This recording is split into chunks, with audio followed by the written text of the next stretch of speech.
Amigos queridos, no alvorecer de um novo dia, despertamos uma vez mais em nós a confiança de que Jesus é conosco, através dos ensinamentos de vida eterna. Que Jesus se faz presente em nossas vidas, manifestado em seus mensageiros, prepostos do seu amor na terra, que vem derramar sobre todos nós vibrações alviçareiras, esperançosas, de bom ânimo, para que nos mantenhamos firmes e resolutos nas sendas traçadas para a nossa evolução. Amigos espirituais que aqui presentes estão, que em nome de Jesus possam trazer aos nossos pensamentos a lucidez da verdade e aos nossos sentimentos a ternura, a paz, a amizade e a concórdia. Que estejamos receptivos, Senhor, para assimilarmos as verdades de vida eterna, que hão de conduzir os nossos passos, tantas vezes incertos, pelos rumos certeiros da nossa evolução. Obrigada, amigos queridos, obrigada, Senhor Jesus, e que assim seja, Mestre.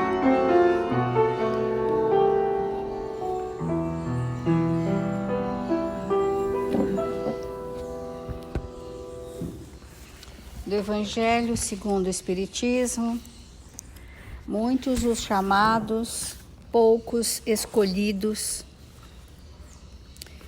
Reconhece-se o cristão pelas suas obras. As palavras de Jesus são eternas, porque são a verdade. Elas são não somente a salvaguarda da vida celeste, mas a garantia da paz, da tranquilidade e da estabilidade nas coisas da vida terrestre.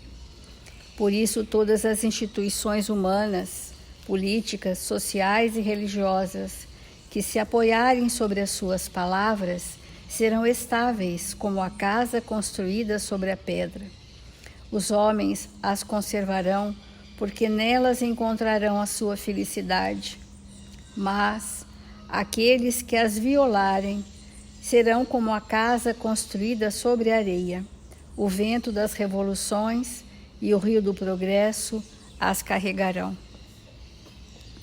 Há obras sólidas, baseadas na verdade, são leis sublimes que nos regem os sentimentos e a moralidade, e há obras vazias, que foram construídas em cima de ilusões, em cima de personalismos, de falsas crenças, de grandes enganos, mas que sempre trouxeram a aparência da verdade. Mas como sentir que aquela obra tem a essência da verdade? Uma casa espírita tem a essência da verdade quando todos os seus trabalhadores, evangelizadores de espíritos, estiverem verdadeiramente empenhados na sua transformação. Esse empenho à nossa transformação, para que ele tenha uma efetividade e que não seja apenas um empenho em vão, nós precisaríamos aprender a fazer isto, a fazer a transformação daquilo que nós trouxemos de más tendências. Então, Santo Agostinho, no Livro dos Espíritos, naquela pergunta clássica da pergunta 919, ele está mostrando como ele fez com ele, para poder trazer para nós um roteiro de questões relevantes para eu me perceber como espírito. Porque para eu me perceber como personalidade, os homens do mundo me ensinam. Existe uma literatura vasta de autoconhecimento que não toca o ser espiritual nem de leve, porque são baseados em fatos da cultura, da moral social e da nossa personalidade atual. Mas isso não é adentrar a essência do espírito que sou, porque nós somos espíritos de natureza divina. A nossa origem é Deus e nós carregamos a centelha divina dentro de nós, manifestada em nossa consciência a partir do momento em que eu expando valores. À medida em que ao longo dos séculos eu vou manifestando valores morais compatíveis com as leis divinas, a minha essência espiritual, aquilo que é a minha identidade essencial, imutável, intransferível e perene, aparecerá. Muitas vezes essa identidade espiritual, que já tem algumas aquisições positivas, está temporariamente encoberta pelas nossas más paixões. Está temporariamente encoberta por tampões. Esses tampões de emoções doentes que nós fazemos questão de manter em nós com certo prazer. E isso obstrui a manifestação da luz do Espírito. Porque quando nós dizemos assim, Jesus é a manifestação da verdade, nós sabemos que a verdade são as leis de Deus e que todos nós, queiramos ou não, caminharemos para a verdade, porque a destinação do Espírito é a perfeição. E sem o caminho da verdade, nós não nos libertaremos. E o caminho da verdade necessariamente passa por Jesus, para que Ele nos mostre o que seja a verdade. Ele é um caminho que nos leva a essa verdade. Então, ontem nós fizemos algumas questões que o próprio Santo Agostinho nos sugere, questões ligadas a quem eu sou verdadeiramente, está relacionado a como eu sou percebido pelos outros também. Então, eu sou aquilo que sinto que sou, mais aquilo que você percebe que sou. E tudo isto me compõe. Para nós fazermos a clássica pergunta, o que você pensa sobre mim, ou o que eu preciso melhorar na minha personalidade para eu ser um espírito melhor, não basta eu fazer essa pergunta se eu ainda estiver na defensiva da justificativa. Essa pergunta só será efetiva quando estivermos despojados das máscaras e algo humildes, ou seja, estarmos sofrendo pelo que somos. Esse é o ponto. Primeiro se estabelece o conflito entre o homem velho e o novo, e isso é saudável. Eu já quero vir a ser outro espírito, já tenho aquisições morais para isso, mas não consigo me despir do homem velho ainda de todo, e fico nesse conflito. Muito bem, e qual é o ponto de transformação? É quando aquilo que eu faço de mal a você dói em mim. Quando eu me entristeço pelo bem que eu deixei de fazer, nem tendo feito mal, mas pelo bem que eu deixei de fazer, tendo tido uma oportunidade. Porque deixar de fazer o bem é um mal. Então, quando isto me faz sofrer, e nunca mais o que o outro me faça sofrer, esse é o ponto de transformação. Eu não vou sofrer pelo que você quis me fazer sofrer, mas eu já posso sofrer pelo que eu faço de mal a você, e dói em mim. Porque se dói em mim e eu já estiver algo receptiva, eu vou me arrepender. Porque só há um caminho para a resolução dos nossos tormentos. O conflito, que é um indício maravilhoso de que forças do bem já prevalecem. O conflito seguido do arrependimento. Aí, quando o arrependimento é verdadeiro, eu reverto definitivamente aquele processo que estava em mim, estancando aquele fluxo, para que a minha identidade espiritual, ou seja, aquilo que é divino e perene, prevaleça em detrimento da minha personalidade doentia. Só para a gente finalizar, eu vou ler uma nota da editora no final do livro, numa das primeiras edições do Livro dos Espíritos, que diz assim: muitas faltas que cometemos nos passam despercebida. Isso é um fato, né? Porque a gente nem reconhece que aquilo é um erro. Porque a gente, dentro do personalismo, está convencido de que aquilo é um ponto de vista importante. Nos passam despercebidas. Se, com efeito, seguindo o conselho de Santo Agostinho, interrogássemos mais frequentemente a nossa consciência, veríamos quantas vezes falimos sem perceber, por falta de perscrutar a natureza e o móvel dos nossos atos. Ou seja, nós agimos irrefletidamente, por impulsos, por arrastamentos, por estímulos, por memórias, por paixões, sem filtrar pela nossa consciência. E muitas vezes sequer tangencia a razão. Muitos atos impulsivos estão dissociados da razão, quanto mais da consciência. E nesse estado ainda primitivo do nosso ser espiritual, nos arrastamos pelas sensações e que geram os nossos vícios morais. A forma interrogativa, que é o que o Santo Agostinho faz, tem alguma coisa de mais precisa do que uma máxima, que frequentemente não aplicamos a nós mesmos, embora saibamos todas as máximas de Jesus há 2000 anos.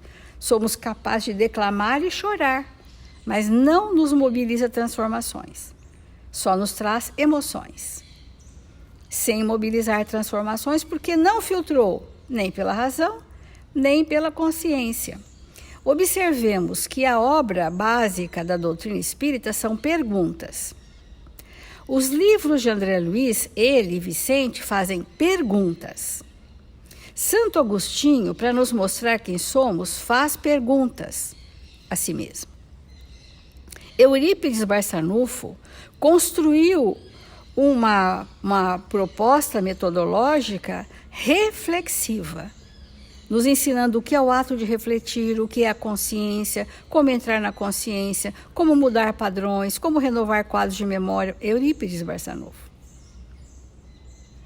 Isso nos leva a dizer que todas as nossas expressões na casa espírita, para nos socorrer enquanto trabalhadores, precisam atender à necessidade. Porque eu posso falar para o outro de alguma coisa interessante, mas não é a sua necessidade. Quando ele me pergunta, é a sua necessidade. Então, ouvindo as perguntas que nós reverberamos perante a nossa própria consciência, nós vamos atender a nossa própria necessidade, que toda vez que eu estiver bem sintonizada, verdadeiramente sintonizada, desejosa de fazer mudanças, o amigo espiritual que mais de perto nos acompanha estará conosco. E muitas respostas virão pelos canais intuitivos, que são envolvimentos desses espíritos que nos amam verdadeiramente e querem conduzir os nossos passos sem interferir nas nossas escolhas.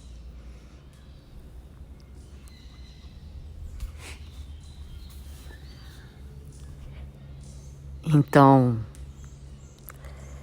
nós vamos a cada dia concluindo cada vez mais que os espíritas deveriam ser os espíritos que mais se conhecem. E será que nós estamos seguros disso? Será que as nossas casas espíritas, os trabalhos que realizamos, as reuniões que fazemos, estão realmente nos conduzindo a um profundo conhecimento de nós mesmos?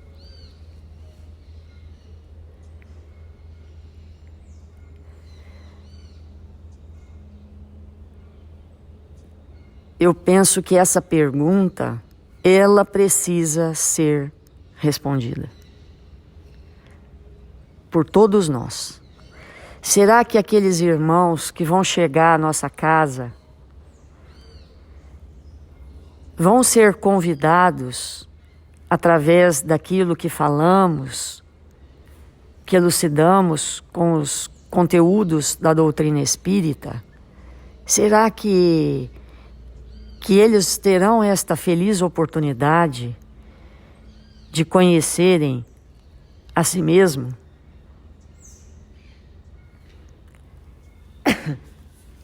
Então, nós temos que nos perguntar, dentro desse processo do autoconhecimento que a doutrina espírita nos possibilita, por que mesmo? Qual é a importância de olharmos para nós mesmos? Qual é a finalidade última disso em nossas vidas? E sem nenhuma sombra de dúvida, nós vamos dizer que a finalidade é para que nós possamos estruturar no espírito que somos os sentimentos pautados em valores eternos. É para isso que nós vamos iniciar dentro da casa espírita um trabalho conosco mesmo. As obras são do sentimento. Então, quando Jesus nos elucidou que nós falamos do que está cheio o nosso coração, nós falamos com o esposo, com a esposa, com o filho, com o companheiro, com as pessoas que nos cercam, daquilo que está cheio o coração. Muitas vezes,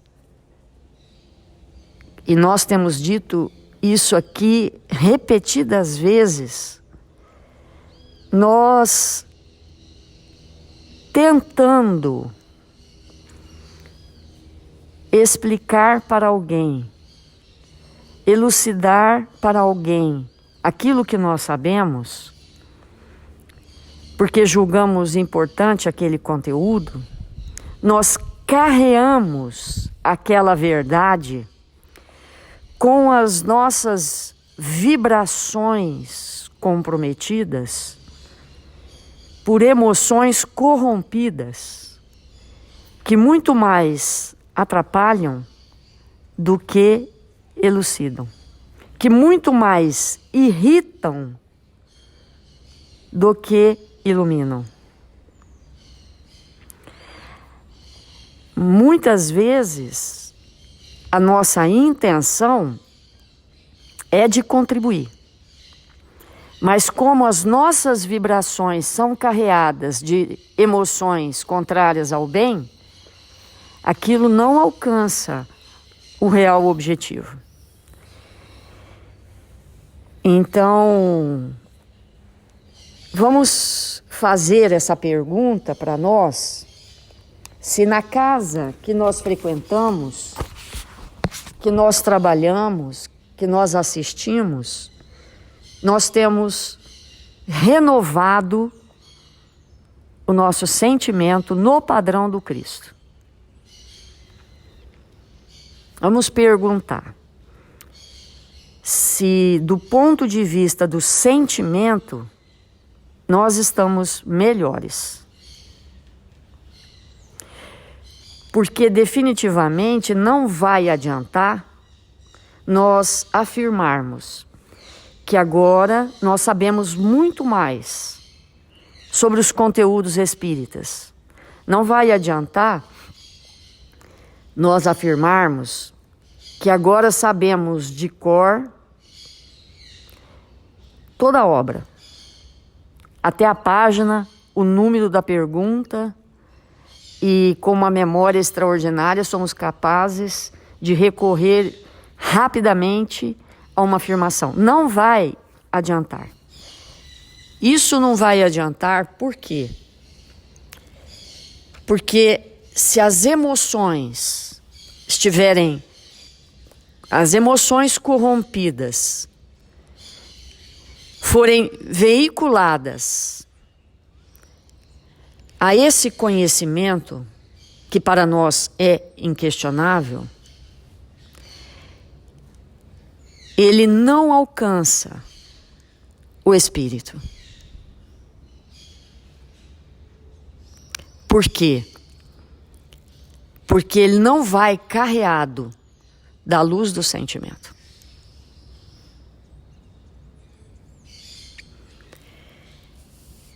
Nesse texto que nós estamos comentando, chamado Espiritismo com Jesus, Emmanuel diz assim: o Espiritismo abraçará o Evangelho do amor na renovação das criaturas, ou jamais passará de simples movimentação intelectual para transposição de ideias.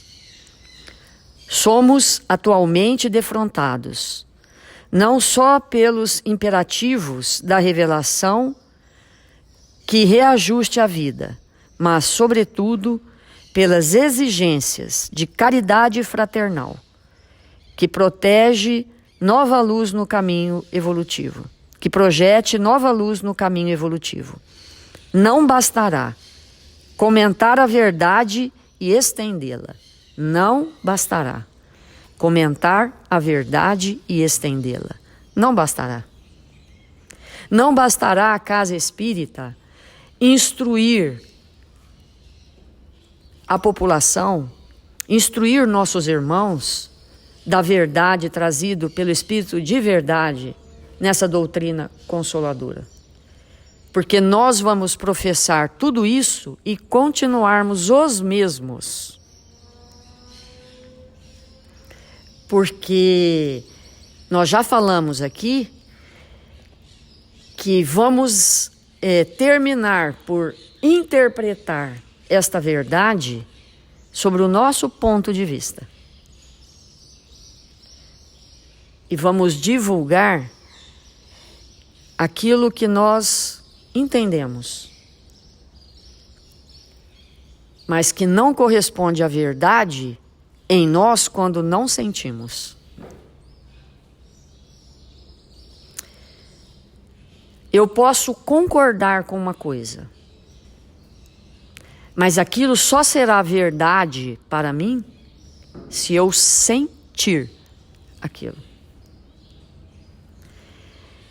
Então, a grande pergunta é: o que nós vamos fazer conosco mesmo para começarmos a operar a nossa existência nesse clima do sentimento que Jesus nos convida? Não bastará comentar a verdade e estendê-la. É necessário orientar-lhes os impulsos na estrada santificante do bem, que é o que a Célia falou, né? O espírito que não prioriza suas ações no bem constante em relação aos relacionamentos que ele estabelece na sua existência, ele não desenvolve os sentimentos que ele veio desenvolver. E sem o sentimento, simplesmente teorizamos. E aí vem uma questão que eu penso que nós vamos precisar estruturar as nossas falas na casa espírita daqui para frente, porque nós vamos ser reconhecidos por muito nos amarmos.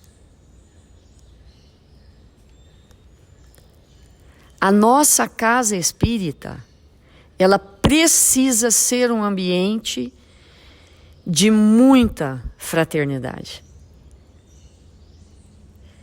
Fraternidade entre nós, o os trabalhadores, os frequentadores, um clima de entendimento.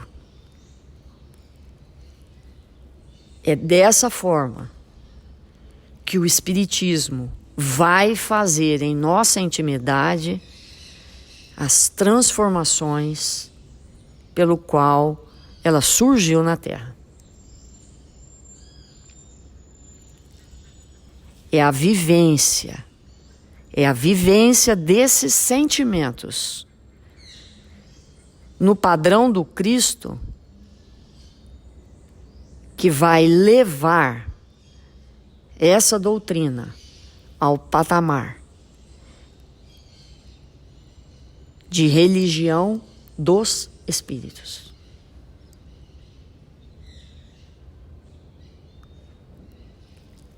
E não dos espíritas.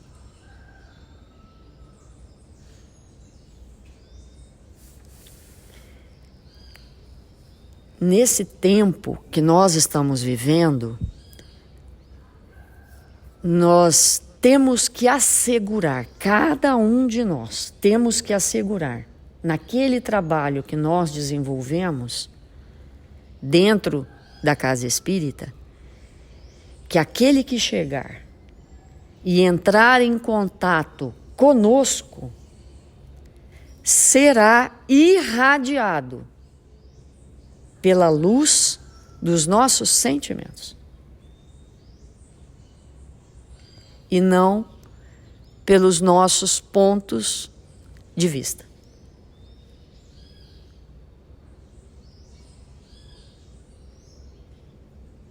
Então vamos fazer a nossa prece.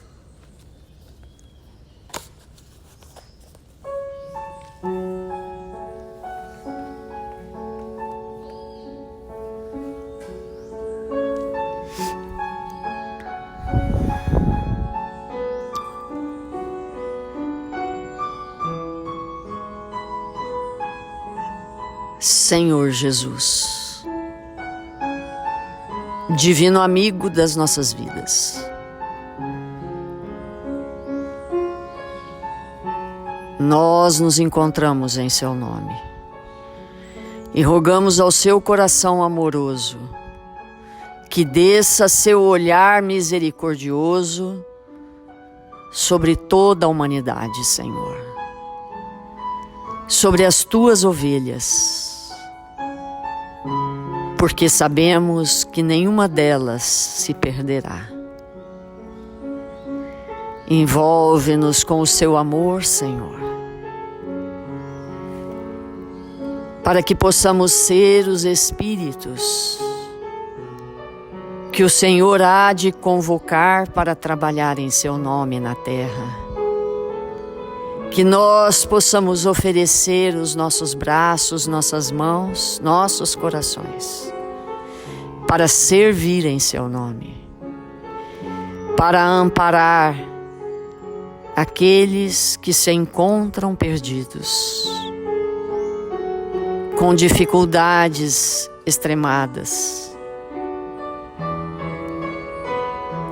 Que sejamos nós aqueles a sentir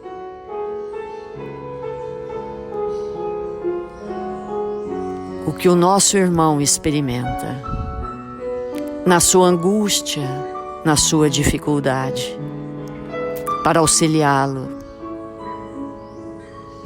Mil vezes obrigado, Senhor, porque nos encontramos em seu nome, porque estamos desejosos de na terra sermos os espíritos a servir em seu nome.